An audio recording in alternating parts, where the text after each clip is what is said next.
सभामुख महोदय, हामीले लाडो के बोले भाइ के बोले मलाई नै एकजना मिडिया कर्मीले बुम तेर्साएर तपाईँ हनुमान हो भनेर प्रश्न गर्नुभयो। तपाईलाई केपीओडी को हनुमान भनेर चिनिन्थ्यो, मन्त्रीमण्डलमा तपाईको नाम आउँछ कि आउँदैन? रिपोर्टिङमा आएको मिडियाको साथीहरूले संविधान, कानुन, पत्रकार आचार संहिता, सामाजिक शिष्टाचार यी कुरालाई ध्यान नदिई यस्ता गैर जिम्मेवार प्रश्न सोध्न मिल्छ कि मिल्दैन?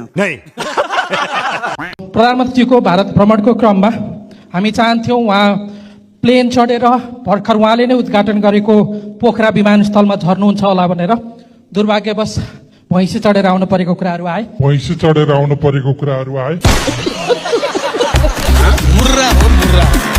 मजाक गर्न खोजेको हो? होइन, मजाक गरेको छ। होइन, मालुम है तेरे बाप को मत दिखा। चल मुर्रा मुर्रा। सम्मानीय सभामुख महोदय, स्वास्थ्य क्षेत्रको अवस्थाले समाजवादी अर्थतन्त्र निर्माण गर्ने हाम्रो संविधानको ठिक समझ रहे ना आप? लेकिन सुन के अच्छा लगा। संविधानको ठिक विपरीत छ। अहिले गङ्गालाल लगायतका देशभरका सबै मुटुको अस्पतालहरू बन्द अवस्था छ र मुटुको सलन किरा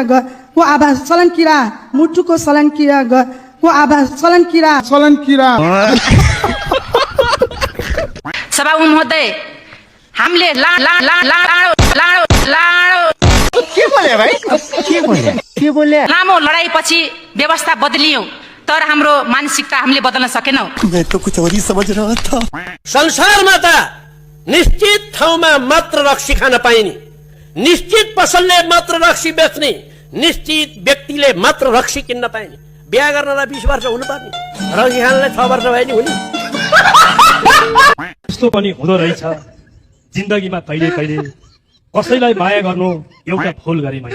बासै उठाउने कस्तो यो खेल भयो जीवनमा, धेरै धेरै धेरै नै झेल भयो। छल गर्यो मायाले, सबैको देख्छु हाँसेर खुसी शिखरको बाटोमा। आफ्नो त बरै भाग्य नै फाट्यो मायाकै फाटोमा।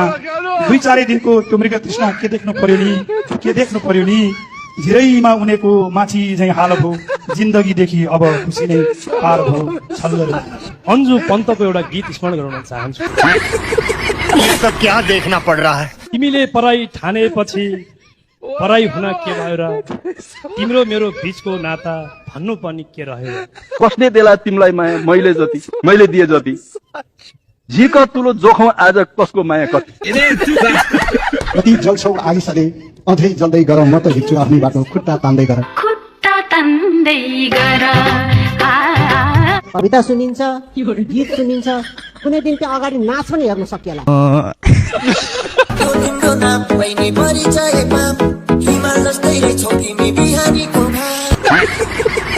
अली कोरिडोर अन्तर्गत फुलालु सलिसला खण्ड र हिल्सा सिमीकोट खण्ड निर्माणका लागि रु 97 करोड विनियोजन गरेको छु। बाढी पहिरोबाट क्षतिग्रस्त कर्णाली राजमार्ग पुनर्स्थापन गरिनेछ। के बोले भाइ के बोले के छ थाहा बोले? हिजो पोखरामा पर्यटन वर्ष 2025लाई उद्घाटन गर्ने क्रममा भएको दुर्घटनामा परि घाइते हुनुभएका उप प्रधानमन्त्री तथा काठमाडौँ महानगरपालिकाका मेयरप्रति हार्दिक शीघ्र तथा पूर्ण स्वास्थ्य लाभको हार्दिक शुभकामना व्यक्त गर्दछु। अन्य सदस्य चित्रबहादुर केसी, समय 5 मिनेट।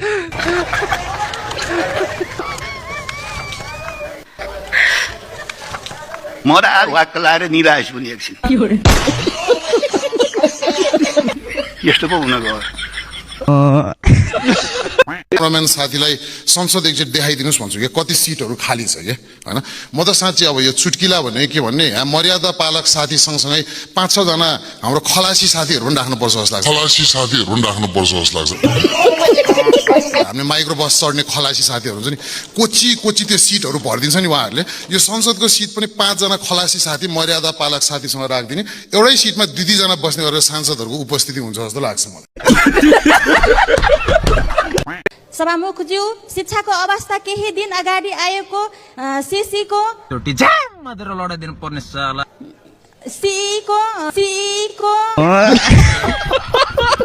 यो संविधानमा जेठको 15 गते बजेट पेश गर्नै पर्ने अनिवार्य गर्यौं। त्यो दिन भुइँचालो आयो भने के गर्ने? साउनदेखि फटाफट काम गरे हुने नि।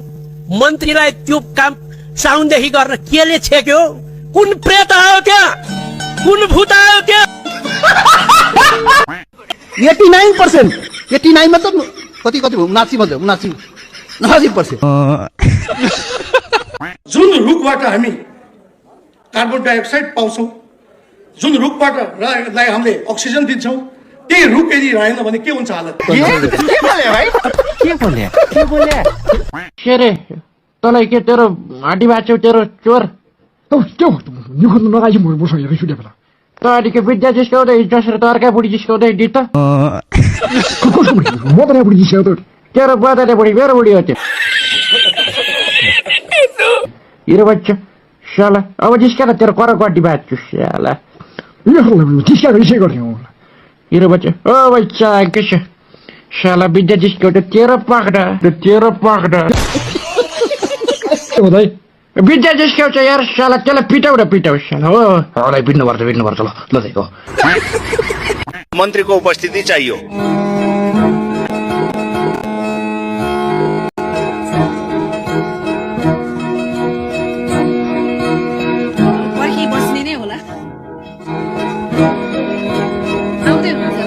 ठिक छ, सभामुख महोदय रातिसम्म पर्खिनुहुन्छ भने हामी पनि पर्खिन्छौँ, केही छैन।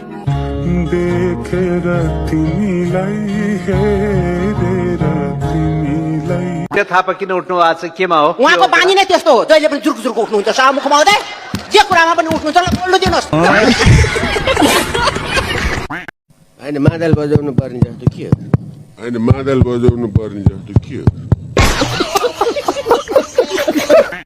त्यो बेलामा मैले धेरै पटक भनेको जुनियर मान्छेलाई नबनाऊ भन्दा पनि पार्टीको दबाब झेल्न नसकेर त्यो मान्छेलाई दिदी बनाइयो। खत्तम, बाई बाई। माने सभामुख महोदय, हाम्रो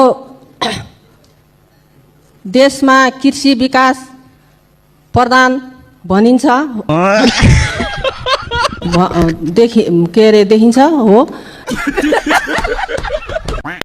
समय सकेको छ। त्यस्तो त हुनु, त्यस्तो म मान्दिनँ। प्लिज यो सधैँ मलाई समय पनि कम लिइसक्यो भनेर भन्नु प्लिज। सम्माननीय अध्यक्ष महोदय, मलाई कमसेकम 3 मिनट बढाइदिनु। म सबै कुराहरू खरेर भनेर अगाडि बढ्छु। आज एउटा कुरा बताइदिनुहोस् न, तपाईँले जीवनमा युवा अवस्थामा कुनै केटी मन पराउनु भयो कि भएन? मन त किन पर्दैन थियो, राम्रो देखेपछि मन त गरिहाल्छ। मन पराउनु भयो, साँचो कुरा त। माया गर्नुभयो?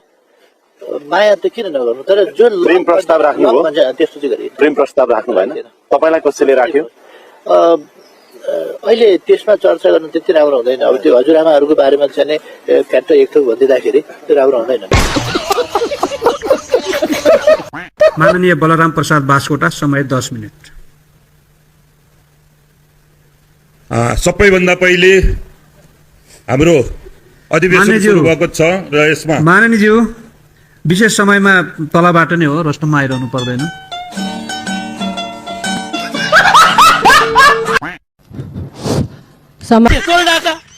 अनि उसले दिन चाहिँ चोरी डकैतीको गर्यो पत्याउने। यस सम्मानित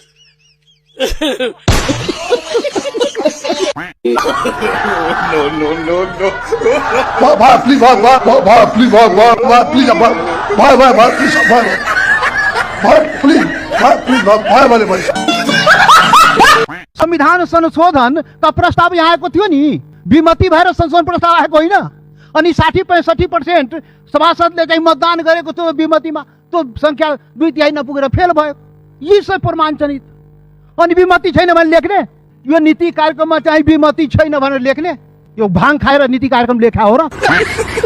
मलाई प्रधानमन्त्री बनाइदिनुहोस्, म कस्तो निर्णय गरिदिन्छु भने 60 वर्ष नागेको सबै मानिसलाई घरमा बसी महिनाको 30,000 रुपियाँ सबैलाई, 18 वर्ष पुगेको सबै मान्छेलाई एउटा मोबाइल फ्री, त्यसमा दिन आइफोन चलाउने कि स्यामसङ चलाउने खोजी के बोले भाइ? के बोले? मोटरसाइकल चढ्ने मान्छेलाई वर्षको 100 लिटर तेल फ्री। बिल्कुल चुप। Therefore, 60 minister is the 600 number of the 60 number of the cabinet is